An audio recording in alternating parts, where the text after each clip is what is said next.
Yo guys, InsaneGamer52 here, and we are getting everything reset in Season 4 of DMZ.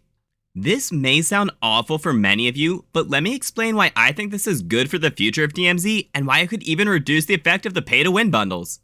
Alright, so Infinity Ward tweeted that the Season 4 update will include a refresh and reset like that of Season 2.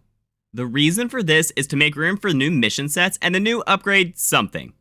This reset will also add the ability to earn faction something. This is the most important tweet of the set, but I'll get back to what it fully means later.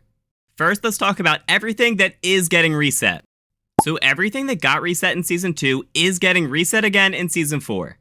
This means that contraband, key, and mission item stashes will all be emptied. The big difference here is that you are also going to lose all your insured slots with new ways to unlock them. All permanent rewards such as blueprints, skins, calling cards, and gun screens will be kept, so you don't need to worry about those.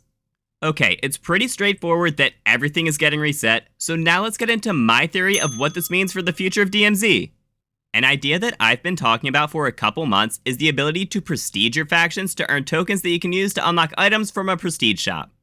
Looking at the wording of their tweet, this is definitely a possibility if you replace redacted with shop or system and replace classified with prestige or reputation. Originally, I wanted this to be like prestiging in the OG Call of Duties, where you would have to get every faction to tier 5, then reset them all for a token.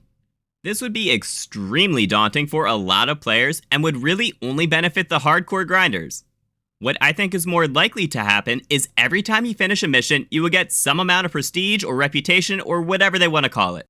Higher tiered missions would obviously be worth more prestige to incentivize working all the way up to tier 5 of every faction. And similar to Cold War, you could spend those points in a prestige shop to buy calling cards, blueprints, and insured weapon slots as the basics. If they do implement this system, I really hope they add the ability to buy items that are currently only available in bundles, such as reducing your weapon cooldowns, extra active duty operator slots, permanent starting items for your operators, and even increased stash spaces. This way they could still sell their bundles for people to get immediate access to these things, but it would also give free players the ability to compete by putting the time in to finish the missions. Obviously, not all of these items are worth the same, so you may need to save 10 tokens for an insured slot or 50 for a permanent starting item as examples. This would open up so many possibilities for future seasons where they could add new blueprints or bundle items to the prestige shop. To prevent people from spending all their tokens, they could also allow you to personally reset each faction to earn more tokens when new stuff does get added to the store. For balance purposes, I think this should be limited to just one reset per faction per season, so you can't just keep redoing the easiest faction to quickly stockpile unlimited tokens for future store items.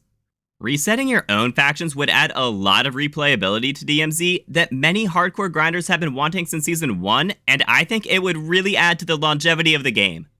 Activision wants DMZ to be an extraction shooter that's geared towards regular players, and I think putting everything in a shop behind a simple economy like this is perfect for the mode.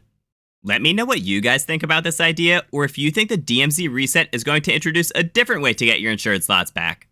If you want to see more videos like this, let me know by dropping a thumbs up, and feel free to subscribe for more DMZ content in the future.